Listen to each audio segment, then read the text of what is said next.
High-speed steel bits come in many types for a wide range of applications.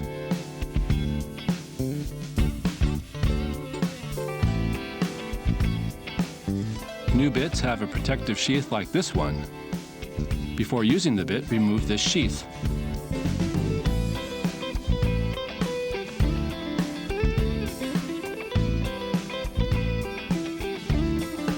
Next, grind the end wrap bit using a grinder. Wear correct protective gear when using the grinder. Use bare hands to avoid being caught in the grinder. Grind the bit according to the application, maintaining a sufficient clearing angle. Apply water from time to time to prevent burning. Use the corner of the whetstone to form a chip breaker. The bit surface is still rough after grinding with the grinder, so next, use an oil stone to form a sharp, smooth blade.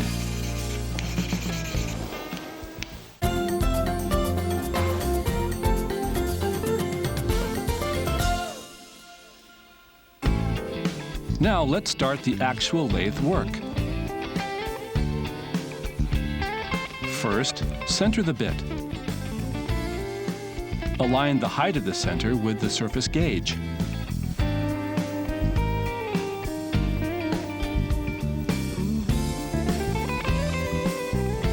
Then adjust the bit to the same height.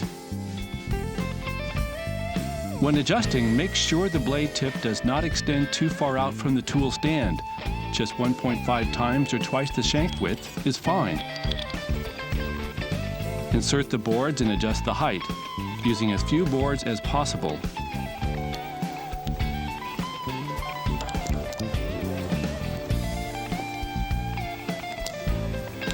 Fix the bit as close to the shank center as possible with a uniform pressure. Watch the angle of the bit to the workpiece.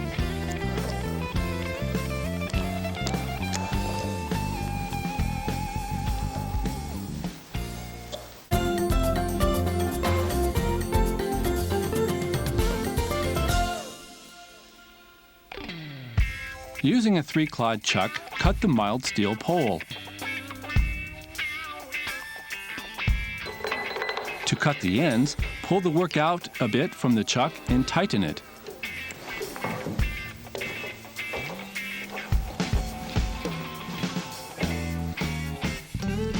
As the figure shows, the cutting process is governed by 3 factors: the cutting speed, the feed rate, which is the amount of tool movement for each rotation of the spindle, and the depth of cut, which is the depth to which the work material is cut for each rotation.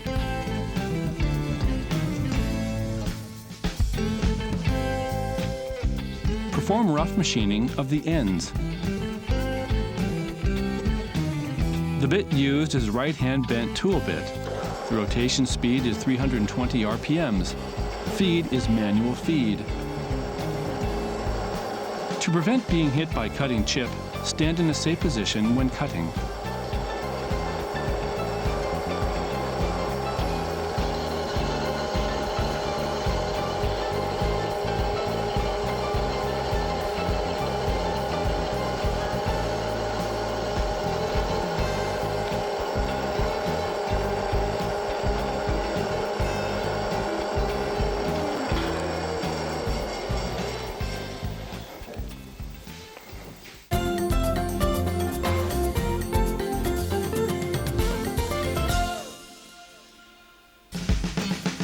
Now it's time to finish the ends.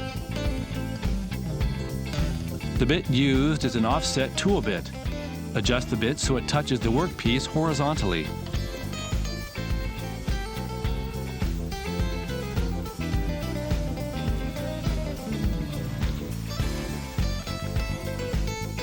In the finishing cutting, the rotation speed is low and the depth of the cut is shallow. Because we're using a high-speed steel finishing bit, the rotation speed is only 40 RPMs.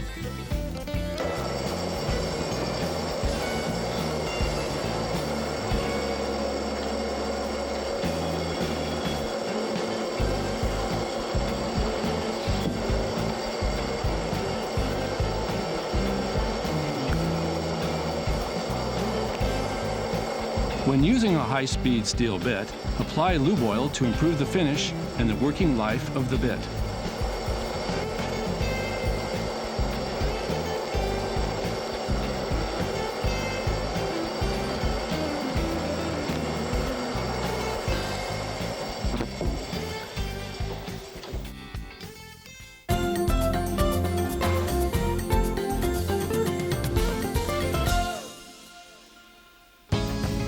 To cut long blades, be sure to perform center drilling.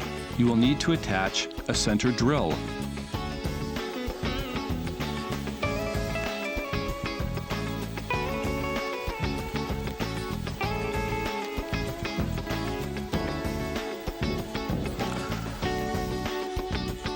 Drill a hole in the center with the rotation speed at 320 RPMs. Make the hole about a third as deep as the length of the tapered end of the center drill.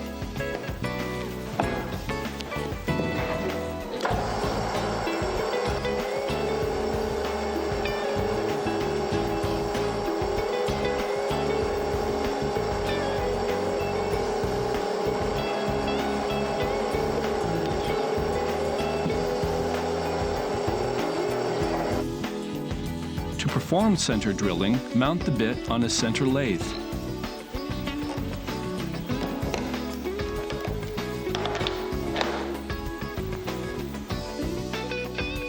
To extend the workpiece out further than the chuck, change your grip on the workpiece.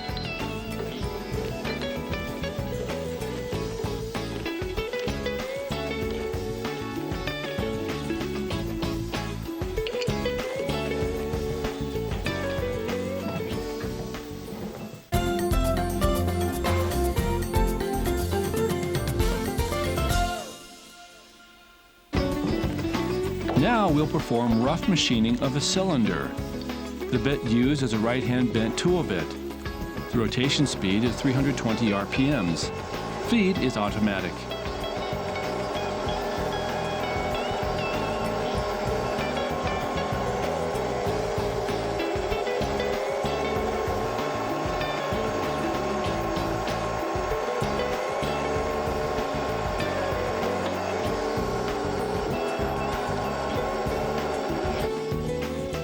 To finish the bit to the rated dimensions, a microcollar is used.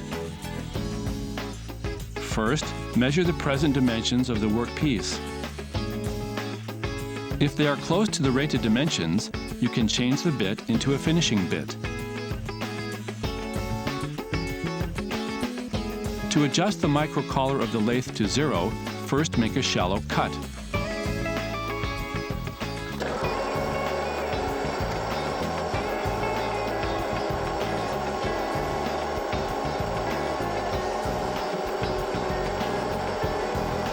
Stop automatic feed. Set the microcollar to 0.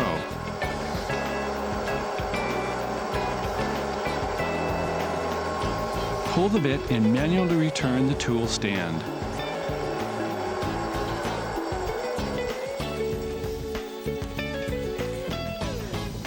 Measure the diameter of the workpiece.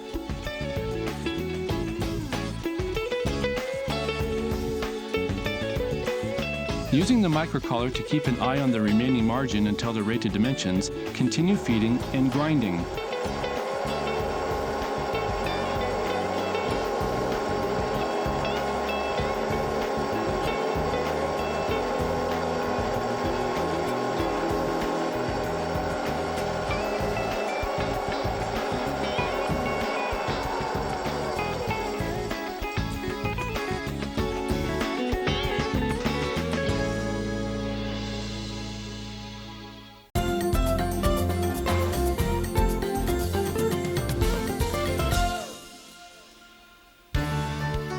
Prepare for gas welding by opening the oxygen and acetylene valves. First, open the oxygen valve. Be careful. The pressure in the oxygen cylinder is extremely high. Be sure not to lean against the pressure regulator. Keeping your body well away from the pressure regulator, open the oxygen valve fully.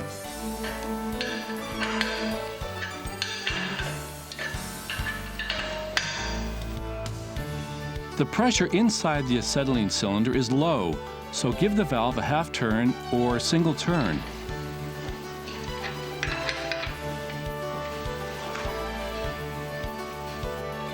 The pressure used is determined by the thickness of the material used. In this case, you are using 2 mm thick mild steel plate, so the oxygen pressure should be 0.2 megapascals.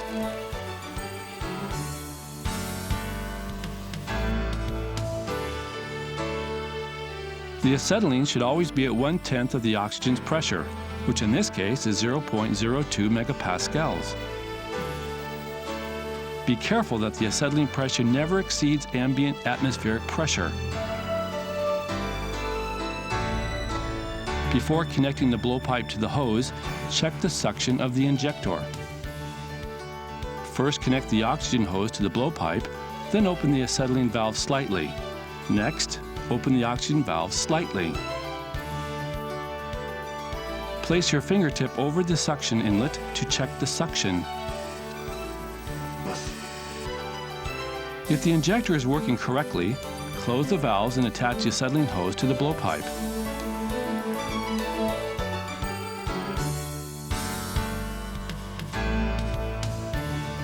Attach the nozzle to the blowpipe. Different nozzles are used according to the thickness of the material to be welded. In this case, the material is a 2 mm mild steel plate, so a number 200 nozzle is used.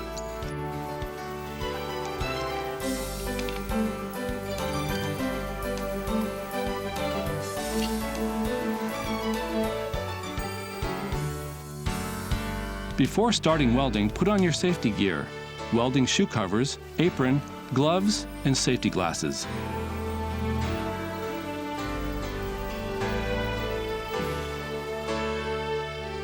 Ignite the blowpipe. Acetylene is a combustible gas. Open the acetylene valve slightly, then ignite the blowpipe using a dedicated lighter. Next, quickly open the valve for the oxygen, which assists combustion. Adjust the flame to a neutral flame.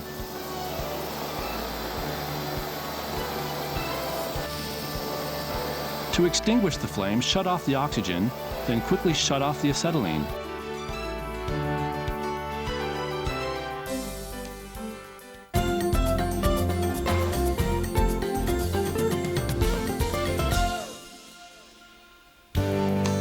Now let's practice making a downward welding bead. Holding the welding rod in your left hand and the blowpipe in your right, form the weld from right to left. First, make a neutral flame.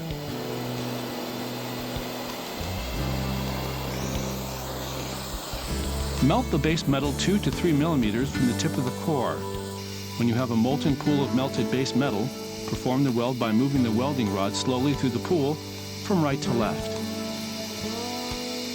Move the welding rod around slightly in the resulting gas, using a consistent rhythm to form a uniform bead width and height.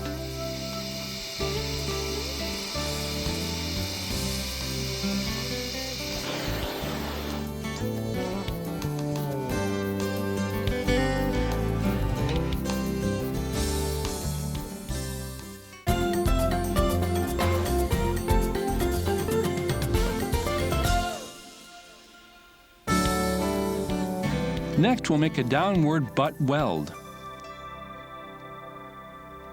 Make a series of 2 mm grooves, tack welding in several places according to length.